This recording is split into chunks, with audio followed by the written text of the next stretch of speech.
Do you want to use this one? Yes. And there's another one of these, so you both have one. Okay. Oh, thank you. Thank you. Shall I give that one to you further away from this one? That's okay. I'll pop that. Good evening, and thank you so much. It's a privilege to be here and have the opportunity to speak with so many people looking to do good in their community. My name's Rebecca Eggleston, General Manager of Form, and my colleague Rebeca Clarkson heads up our community development area. We're here tonight to ask for your help to kickstart the creation of the Hampton Road Kitchen. With the support of your $100,000, a disused and dismantled kitchen space can be upgraded to safe commercial kitchen standards and supportive programming provided with the aim of changing the lives of residents of 100 Hampton Road and their relationship to the surrounding community. The funds will establish a facility that can enable residents to connect with each other and their neighbourhood, to upskill, to have access to healthier food and lifestyle options, and create a range of products that can keep them employed in constructive activity. We're here to ask for your help in this endeavour because it falls between the cracks of any other existing funding streams. And while we see the potential at a number of levels for the initiative, we'd like to share the perspective of the people that concerned themselves and what this means for them. If we could get some help with the video, please.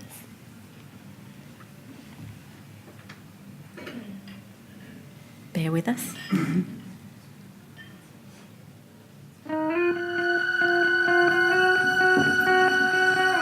We're told over and over and over, most of us that end up in that building, that we're no good, that we can't achieve, that there's something wrong with us, that we're stupid, that we're uneducated.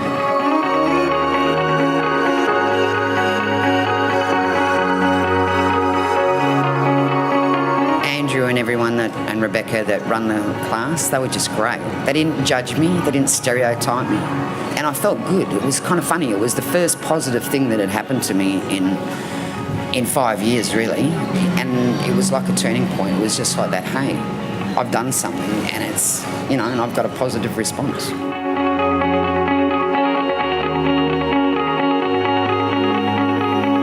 It's changed the atmosphere in the building. Obviously, there's a lot of other programs they brought in. I mean, they put in the cooking program. It's making us interact as a group, getting to know other people from different floors. The only difference in that building is form and their community development programs.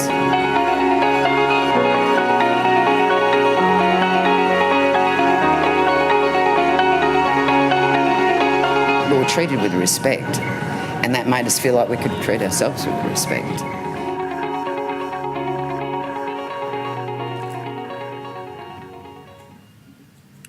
So Annette's story is one of many that are coming out of our cooking program at 100 Hampton Road.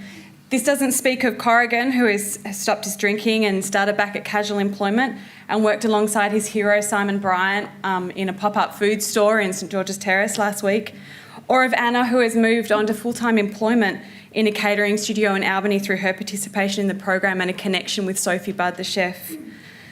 These are some of the expected and unexpected outcomes from a small pilot program that has been running at 100 Hampton Road since April.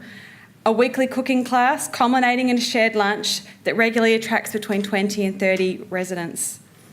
The success of the pilot highlighted to Form and Foundation Housing and has led us to identify the opportunity that a disused former commercial kitchen presents. Impact100 investment would allow us to upgrade this kitchen, create a culinary hub in Fremantle and a community kitchen, and develop a full-year program with multiple layers aiming to improve resident wellbeing, provide community development opportunities, and develop skills useful for micro-enterprise and employment. So why this project and what does it hope to achieve? Well, we'd all in this room, I think, be aware of the growing issue of homelessness and housing affordability in Western Australia. And as you've heard from Annette on the video, it's not just isolated to distant victims we pass on the street. Anglicare's recently released research highlighted that any one of us is only 6 weeks away from defaulting on our mortgage if we were to get sick, say, or have an accident and lose our jobs. And that is true of some of those residents we're working with. In one instance, a person experiencing divorce, loss of a child and of a job in quick succession has led to very challenging circumstances.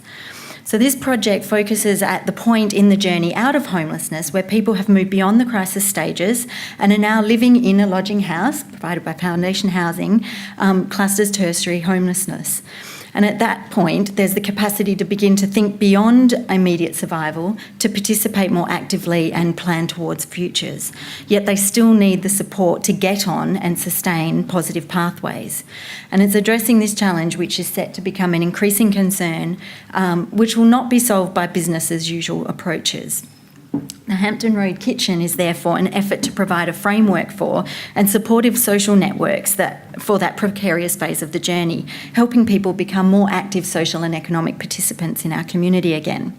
The upgraded facility and programming provides the initial platform that invites residents to re-engage socially, connecting with others, engaging in healthier habits and enjoying meals, learning new things and benefiting from that support.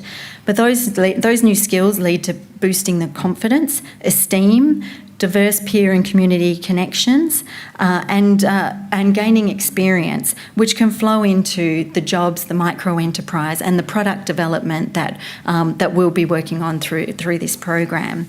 And of course, that lays the foundations for other spin-offs that become possible, as we've seen from the examples Rebecca gave, the entry into further education or training or employment, and the other X-factor opportunities that we may not yet be aware of, but can't happen without that launch pad.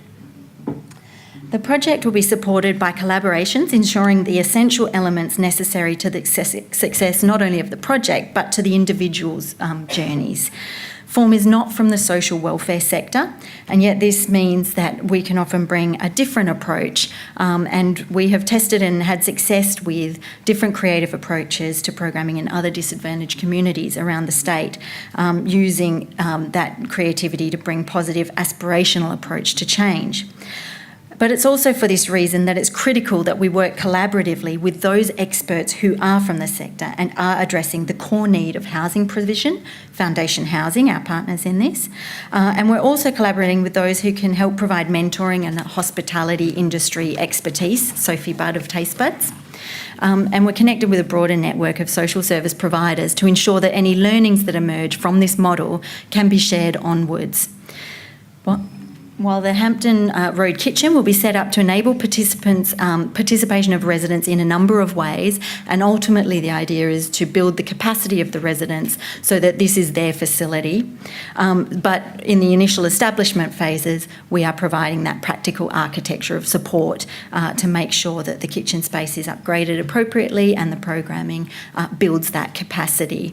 But it is ultimately Hampton Road Kitchen that we are setting up for the residents to run with. This approach also allows us to maximise your investment by leveraging resourcefully. None of these things can happen without the space and upgraded facility and the programming of facilitated workshops each week, resulting in shared meals and product development. That's what you would be funding. But we'll leverage that with additional programming. As I say, the funding is towards those two things, so none of the money goes towards form or foundation housing, and we bring to bear our additional resources to that programming. Connecting with local suppliers, where we're finding contributors eager to provide sort of produce or market outlets with the local market and cafe operators. There's been great interest, and we're building in sustainability through the distribution networks we can bring and the establishment of micro-enterprise to enable those proceeds to be reinvested. So the development of the branded range of chutneys and preserves that will be sold locally will provide income and sustainability.